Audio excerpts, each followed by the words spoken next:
사실 처단한다라는 말 자체가 상당히 어떻게 보면은 굉장히 어떻게 보면 단정적이고 굉장히 위압 주는 적인 단어 아니겠습니까? 그렇기 때문에 이런 부분이 우리가 그 형사법정에서는 쉽게 쓰이지 않는다. 다만 무슨 처단형 이런 말은 우리가 법률 용어로 쓰긴 씁니다. 하지만 일반적인 어떤 그 용어를 사용할 때는 가급적 피하는 것 아니겠습니까? 네. 처단이란 것은 사실상 우리가 여러 가지 범죄 중에서도 가장 중한 예컨대 사형에 처해서 어떤 사람의 목숨을 취하는 그런 느낌이 상당히 강하기 때문에 그런 용어가 과연 적절했는지에 대해서는 상당히 의문이 아닐 수 없는데요. 어쨌든 그 계엄 사령관으로서 질서를 유지한다는 취지에서 그와 같은 강력한 어떤 메시지를 던진다는 의미에서는 뭐 이해하지 못할 바는 아닙니다만 그럼에도 불구하고 전공의 사태가 그러면은 계엄으로 해결이 되는 거냐라는 생각이 듭니다. 글쎄 해결인가요? 뭐 데려다 붙잡아다 처단한다 이거 해결입니까?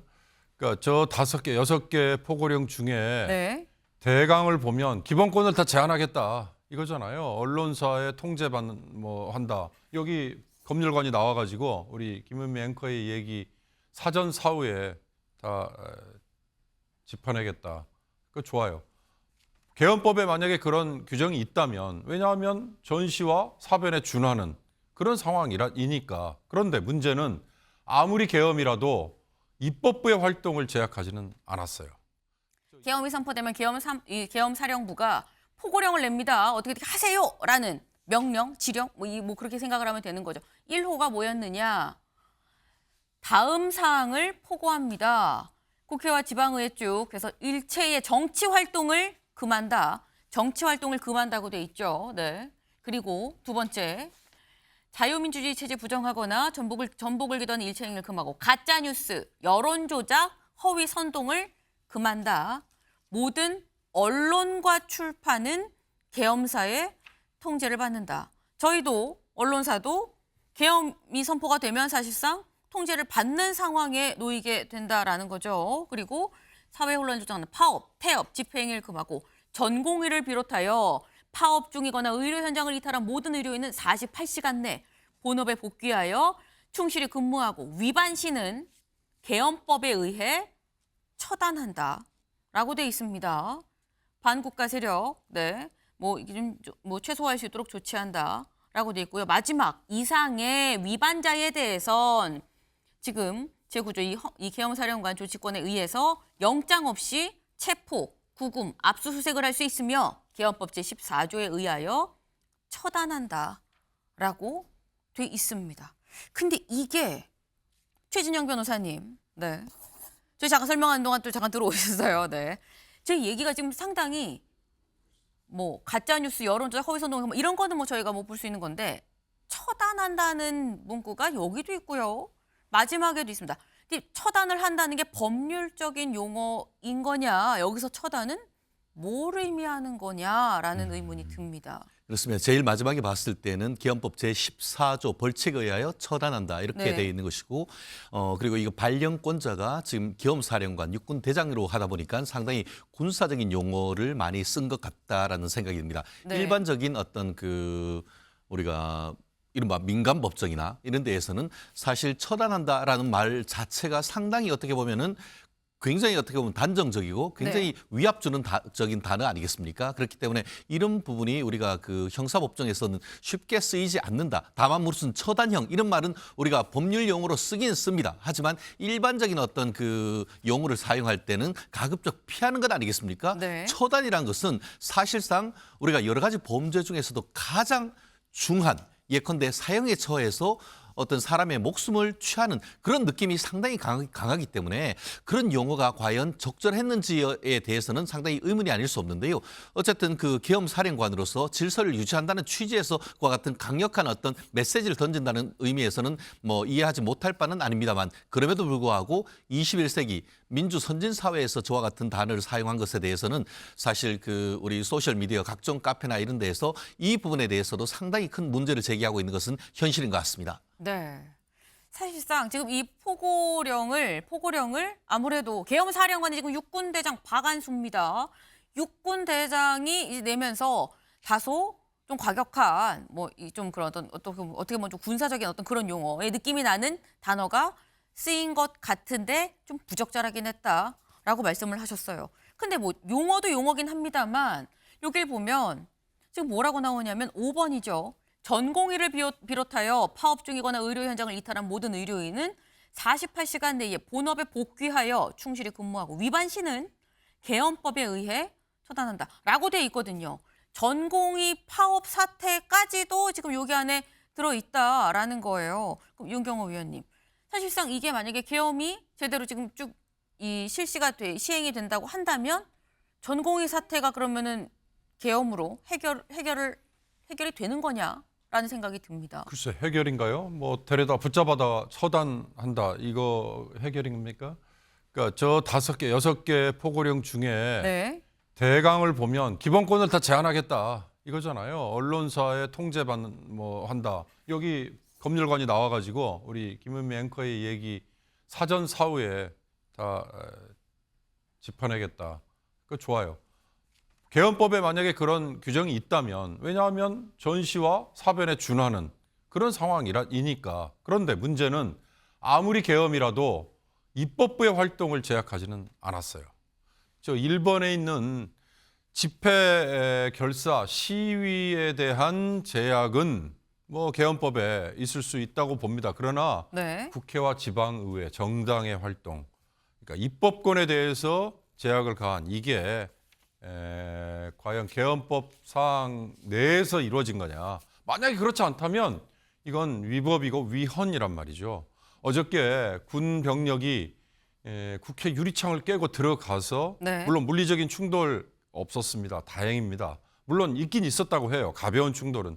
그러나 그 장면들이 아마 전 세계에 다 전파됐을 때 아까 제가 거듭 말씀드린 대한민국을 앞으로 G10 운운하는 10대 국가로 대접하는 게 유지가 될까?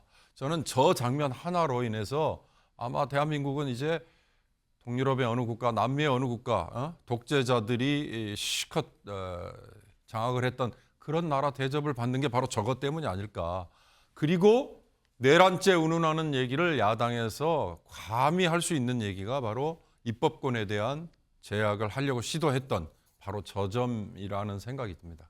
네, 지금 입법권을 지금 제한을 하겠다는 거냐. 첫 번째 1번이 일체의 정치 활동을 금한다 아니냐. 국회, 지방의회, 정당의 모든 활동, 정치적 결사, 모든 정치 활동을 다 금한다라는 건데 전공의 사태도 사태지만 이게 더 심각한 사안 아니냐라고 지금 지적을 하셨어요. 실제로 어제 이 계엄 선포 해제 결의안을 표결을 하기 위해서 국회의원들이 다 이제 국회의사당으로 모이는 상황에서 막아서 들어오기가 힘들었다라고 얘기를 하는 경우도 있었습니다. 이재명 대표의 경우는 담을 넘어서 들어왔다고 해요. 그 모습 같이 보고 올까요? 아까 12시 경에 군 병력이 국회로 난입을 하지 않았습니까? 난입을 했을 때 수방사 특임대가 이재명 대표, 그러니까 민주당 대표실을 난입을 했습니다. 그러니까 이재명 대표를 체포 구금하려고 했던 시도가 되겠죠. CCTV로 확인을 했습니다. 네. 지금 약간 다소 화면이 좀 어지러운 상황인데 이게 뭐냐. 이재명 대표가 국회 뒷담으로 넘어서 지금 국회로 지금 들어오는 상황입니다. 그러다 보니까 지금 안으로 들어온 상황이죠. 어제 이재명 대표가 이제 계엄이 선포됐다는 얘기를 듣고 국회 안으로 들어오는 과정에서 정문으로 들어오기가 막혀 있어서 쉽지 않아서 담을 넘어서 들어오는 상황이었다라는 거예요. 근데 여기서 저희가 좀 봐야 될 부분이 조승래 대변인이 그런 얘기를 하죠. 보니까 지금 이 수방사가 이재명 대표실을 들어왔더라. 우리가 CCTV로 확인을 했다라고 얘기를 합니다. 최진영 변호사님. 이거는 법적으로 문제가 없는 겁니까? 계엄이 선포되면 가능한 부분인 겁니까? 결국 그 모든 것은 네. 대한민국은 법치주의이기 때문에 헌법과 법률의 절차에 따라야 되는 건 아니겠습니까? 네. 지금 그 계엄 포고령 1항이 국회와 지방의회, 정당의 활동과 정치적 결사, 집회 자유를 등 일체 그 정치 활동을 금한다라고 했는데 헌법 77조 그 3항에는 어떻게 돼 있냐면은 네. 법률이 정하는 바에 의해서 영장제도, 언론 출판, 집회 결사의 자유, 정부나 법원의 권한에 관하여 특별한 조치를 취할 수 있다라고 되어 있습니다. 결국 입법부는 제외된 것이죠.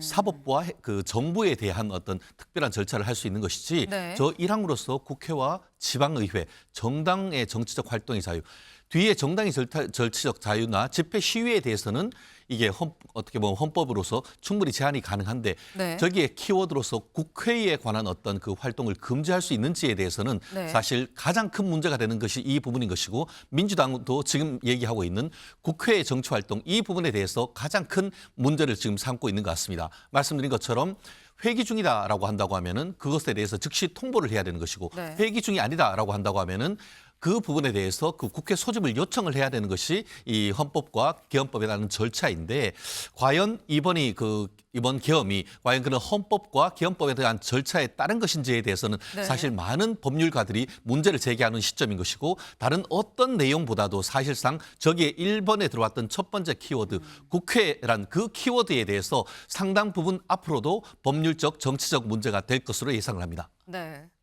사실 지금 입법 부분은 뭐 언론 출판의 자유 뭐 이런 부분들은 다 사실 법적의 헌법상에서 77조에다 규정이 돼 있는 부분이기 때문에 가능할 수 있는 건데 1번은 입법부에 대한 부분은 사실 헌법에도 없는 부분이다라고 말씀을 하셨어요.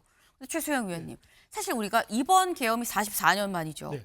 예전의 계엄을 생각을 해보면 그때 김민석 최고위원이 불과 몇 달 전에 계엄하는 거 아닙니까라고 얘기를 하면서 한 게 그럼 뭐 해갖고 우리 다 체포하고 뭐 그러라는 거 아니에요. 이런 취지의 얘기를 했었었는데 네. 이재명 대표실을 뚫고 수방사가 들어가는 게 CCTV로 잡혔다라고 얘기를 하는 걸 지금 보면 네. 그럼 실제로 이재명 대표에 대해서 어떤 뭔가 구금이나 뭐 그런 취지를 하려고 했었던 거야라는 의혹을 민주당 쪽에서 제기를 할 수 있어 보여요. 그렇지만 그 의혹 가지고 조금 뭐 사실로 확정하기 좀 무리가 있는 게 뭐가 네. 있냐면 이재명 대표만 그럼 체포 구금하면은 본회의가 안 열립니까? 아니잖아요. 150명만 되면은 막을 수가 없는 거예요. 네. 국회의장을 막는다고 해도 부의장이 대리할 수 있잖아요. 그렇기 네. 때문에 특정인을 체포 구금한다고 국회를 열리게 못하게 하는 것보다 이 지금 최 변호사 말씀하신 것처럼 국회라는 자체, 네. 국회는 6.25 동란 전쟁 중에도 국회는 운용이 됩니다. 임시수도에 가서 운용이 됩니다. 그런 국회를 비상계엄이라고 과연 족쇄를 채울 수 있느냐, 여기에 대한 정치적인 이제 논란과 폭풍은 있을 수 있겠죠. 네. 그렇지만 지금 민주당이 얘기하는 것처럼 이재명 대표를 체포 구금하면은 마치 계엄령을 무산시키지 못하는 것처럼 조금 이렇게 앞서서 얘기하는 거는 사실과는 조금 다른 그런 얘기 같습니다. 어느 정도는 좀 호도되는 부분이 있는 것 같다. 설마 이재명 대표가 뭐 구금을 한다 그래도 그 밑에 뭐 원내대표도 있고 최고위원들도 있고 다 있는데 뭐 하려고 했던 본회의 못 열고 지금 해산 결의안을 못 하겠느냐라는 말씀을 하셨어요.